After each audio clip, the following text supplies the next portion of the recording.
Hey there, initiates. Number 13 here. While researching our latest episode on New Sweden, I stumbled across Knickerbocker's History of New York. This is purportedly a serious history written by Dutch historian Diedrich Knickerbocker. It is actually a satirical history written by Washington Irving.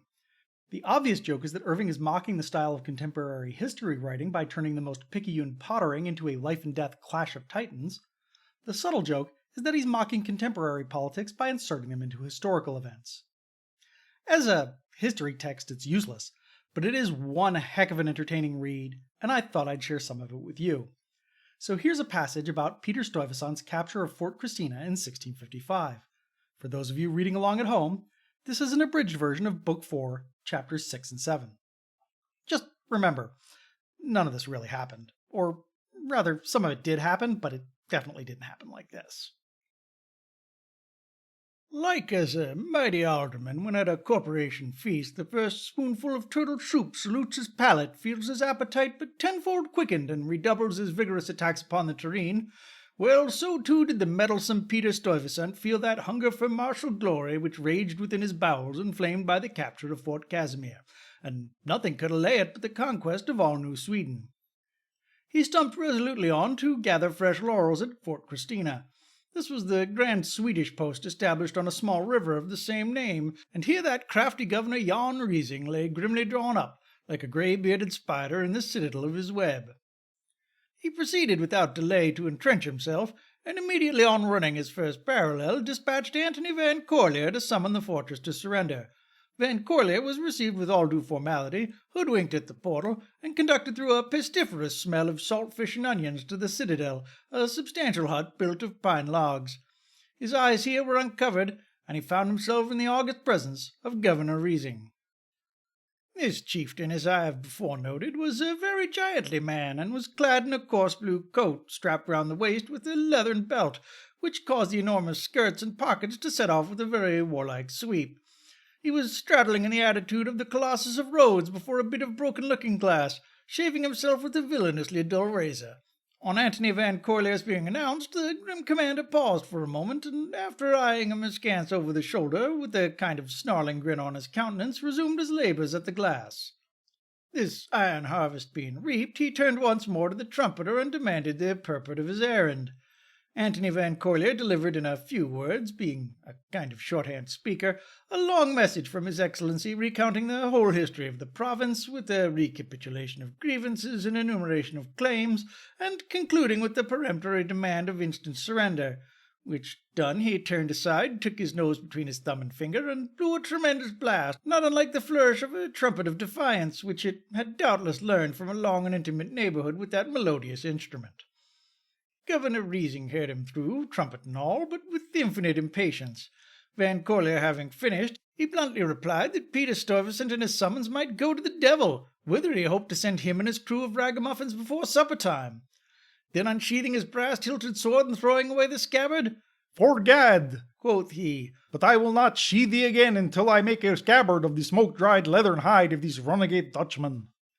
Then, having flung a fierce defiance in the teeth of his adversary by the lips of his messenger, the latter was reconducted to the portal with all the ceremonious civility due to the trumpeter, squire, and ambassador of so great a commander, and, being again unblinded, was courteously dismissed with a tweak of the nose to assist him in recollecting his message.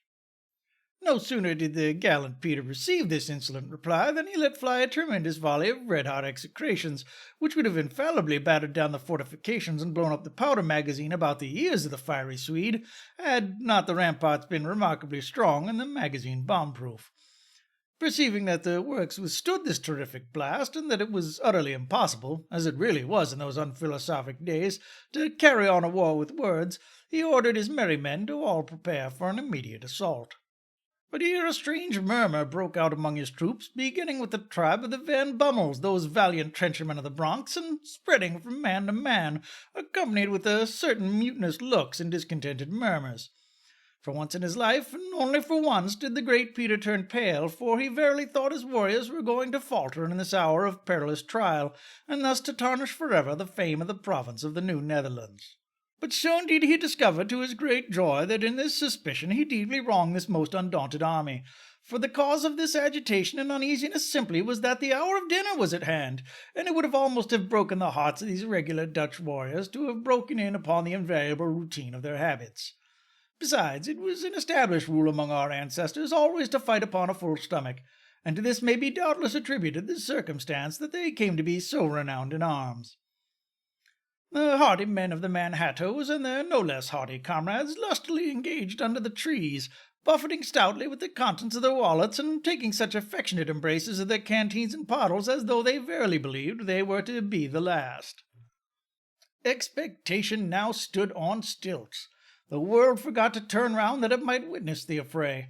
The eyes of all mankind were turned upon Fort Christina. The sun, like a little man in a crowd at a puppet show, scampered about the heavens, popping his head here and there, and endeavoring to get a peep between the unmannerly clouds that obtruded themselves in his way. Antiquity scowled sulkily out of its grave to see itself undone, while even posterity stood mute, gazing in gaping ecstasy of retrospection on the eventful field. The immortal deities, whom whilome had seen service at the affair of Troy, now mounted their feather-bed clouds and sailed o'er the plain, or mingled among the combatants in different disguises, all itching to have a finger in the pie. Jupiter sent off his thunderbolt to a noted coppersmith to have it furbished up for the direful occasion. Venus vowed by her chastity to patronize the Swedes, and in semblance of a blear-eyed troll paraded the battlements of Fort Christina, accompanied by Diana, as a sergeant's widow of cracked reputation. The noted bully Mars stuck 2 horse pistols into his belt, shouldered a rusty firelock, and gallantly swaggered at their elbow as a drunken corporal, while Apollo trudged in the rear as a bandy-legged fifer, playing most villainously out of tune. On the other side, the ox-eyed Juno, who had gained a pair of black eyes overnight in one of her curtain lectures with old Jupiter, displayed her haughty beauties on a baggage wagon. Minerva, as a brawny gin sutler, tacked up her skirts, brandished her fists, and swore most heroically in exceeding bad Dutch, by way of keeping up the spirits of the soldiers, while Vulcan halted as a club-footed blacksmith lately promoted to be a captain of militia. All was silent awe or bustling preparation. War reared his horrid front, gnashed loud his iron fangs, and shook his direful crest of bristling bayonets. And now the mighty chieftains marshalled out their hosts. Here stood stout Riesing, firm as 1,000 rocks, encrusted with stockades and entrenched to the chin in mud batteries. His valiant soldiery lined the breastwork in grim array, each having his mustachios fiercely greased and his hair pomaded back and queued so stiffly that he grinned above the ramparts like a grisly death's head. There came on the intrepid Peter, his brows knit, his teeth set, his fists clenched, almost breathing forth volumes of smoke, so fierce was the fire that raged within his bosom. His faithful squire Van Corlear trudged valiantly at his heels, with his trumpet gorgeously bedecked with red and yellow ribbons, the remembrances of his fair mistresses at the Manhattoes. Then came waddling on the sturdy chivalry of the Hudson. There were the Van Wicks and the Van Dykes and the Ten Eycks, the Van Nesses, the Van Tassels, the Van Grolls, the Van Hosens, the Van Giesens, and the Van Blockums, the Van Warts, the Van Winkles, the Van Dams, the Van Pelts, the Van Rippers, and the Van Brunts. There were the Van Horns, the Van Hooks, the Van Bunskittens, the Van Gelders, the Van Osdales, and the Van Bummels, the Van de Belts, the Van der Hoofs, the Van der Vorts, the Van der Lins, the Van der Pools, and the Van der Spiegels. There came the Hoffmans, the Hooglans, the Hoppers, the Kloppers, the Rickmans, the Dickmans, the Hogebooms, the Rosebooms, the Oothouts, the Quackenbosses, the Rohrbracks, the Garabrantses, the Bensons, the Brouwers, the Waldrons, the Onderdonks, the Vadavangers, the Schimmerhorns, the Stoutenburgs, the Brinkerhoffs, the Bontecues, the Knickerbockers, the Hochstrasses, the Ten Breecheses, and the Tough Breecheses, with a host more of worthies whose names are too crabbed to be written, or if they could be written it would be impossible for man to utter. All fortified with a mighty dinner, and to use the words of a great Dutch poet, brimful of wrath and cabbage. For an instant the mighty Peter paused, and mounting a stump addressed his troops in eloquent Low Dutch, exhorting them to fight like devils, and assuring them that if they conquered they should get plenty of booty. If they fell, they should be allowed the satisfaction, while dying, of reflecting that it was in the service of their country, and after they were dead, of seeing their names inscribed in that temple of renown and handed down for the admiration of posterity. Finally, he swore to them that if he caught any mother's son of them looking pale or playing craven, he would curry his hide till he made him run out of it like a snake in springtime. Then, lugging out his trusty sabre, he brandished it 3 times over his head, ordered Van Corlear to sound charge, and, shouting the words, "St. Nicholas and the Manhattoes," courageously dashed forward. His warlike followers, who had employed the interval in lighting their pipes, instantly stuck them into their mouths, gave a furious puff, and charged gallantly under cover of the smoke. The Swedish garrison, ordered by the cunning Rising not to fire until they could distinguish the whites of their assailants' eyes, stood in horrid silence on the covert way until the eager Dutchmen had ascended the glacis. Then they did pour into them such a tremendous volley that the very hills quaked round. Not a Dutchman but would have bitten the dust beneath that dreadful fire, had not the protecting Minerva kindly taken care that the Swedes should one and all observe their usual custom of shutting their eyes and turning away their heads at the moment of discharge. The Swedes followed up their fire by leaping the counterscarp and falling tooth and nail upon the foe with furious outcries. And now might be seen prodigies of valor unmatched in history or song. Here was the sturdy Stoffel Brinkerhoff brandishing his quarterstaff like the giant Blander on his oak tree, and drumming a horrific tune upon the hard heads of the Swedish soldiery. There were the Van Cortlands, posted at distance like the Locrian archers of yore, and playing it most potently with the longbow for which they were so justly renowned. On a rising knoll were gathered the valiant men of Sing Sing, assisting marvellously in the fight by chanting the great song of St. Nicholas. But as to the Gardeniers of Hudson, they were absent on a marauding party, laying waste the neighboring watermelon patches. In a different part of the field were the Van Grolls of Anthony's Nose, struggling to get to the thickest of the fight, but horribly perplexed in a defile between two hills by reason of the length of their noses. So also the Van Bunskittens of Nyack and Kakiat, so renowned for kicking with the left foot, were brought to a stand for want of wind in consequence of the hearty dinner they had eaten, and would have been put to utter rout but for the arrival of a gallant corps of voltigeurs composed of the hoppers, who advanced nimbly to their assistance on one foot. Nor must I omit to mention the valiant achievements of Antony Van Corlear, who for a good quarter of an hour waged stubborn fight with the little pursy Swedish drummer, whose heart he drummed most magnificently, and whom he would have infallibly have annihilated on the spot, but that he had come into the battle with no other weapon but his trumpet. And now commenced the horrid din, the desperate struggle, the maddening ferocity, the frantic desperation, the confusion and self-abandonment of war. Dutchman and Swede commingled, tugged, panted, and blowed. The heavens were darkened with a tempest of missives. Bang went the guns, whack went the broadswords, thump went the cudgels, crash went the musket stocks, blows, kicks, cuffs, scratches, black eyes, and bloody noses swelling the horrors of the scene. Thwick, thwack, cut and hack, helter-skelter, higgledy-piggledy, hurly-burly, head over heels, rough and tumble. Dunder and blixen, swore the Dutchman. Splitter and splutter, cried the Swedes. Storm the works, shouted hard-copic Peter. Fire the mine, roared stout Rising. Taunt-ra-ra-ra, twanged the trumpet of Antony Van Corlear, until all voice and sound became unintelligible, grunts of pain, yells of fury, and shouts of triumph mingling in one hideous clamour. The earth shook as if struck with a paralytic stroke. Trees shrunk aghast and withered at the sight. Rocks burrowed in the grounds like rabbits, and even Christina Creek turned from its course and ran uphill in a breathless terror.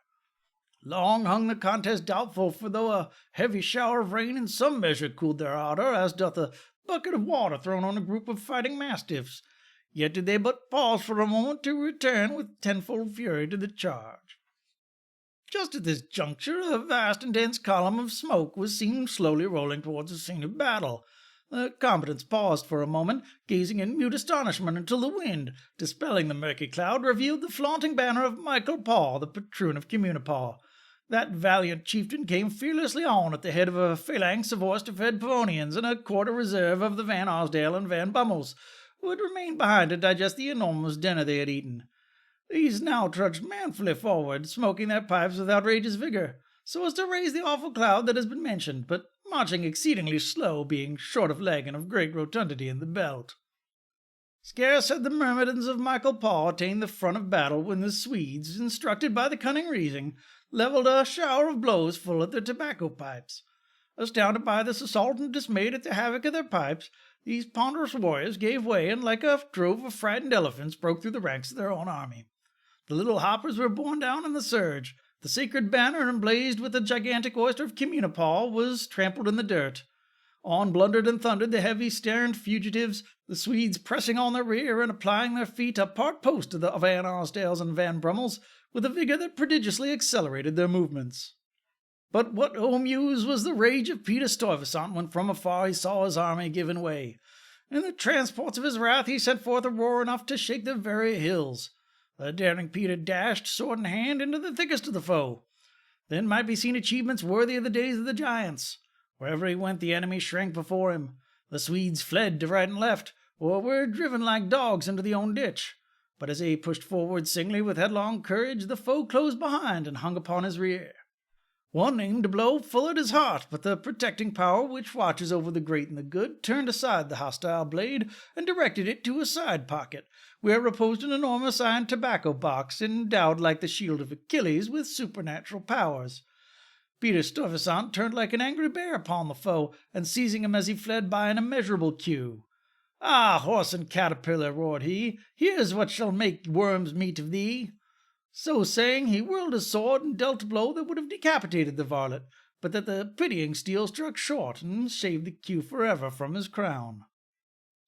At this moment an arquebusier levelled his piece from a neighbouring mound with deadly aim, but the watchful Minerva, seeing the peril of her favourite hero, sent old Boreas with his bellows, who, as the match descended to the pan, gave a blast that blew the priming from the touch-hole.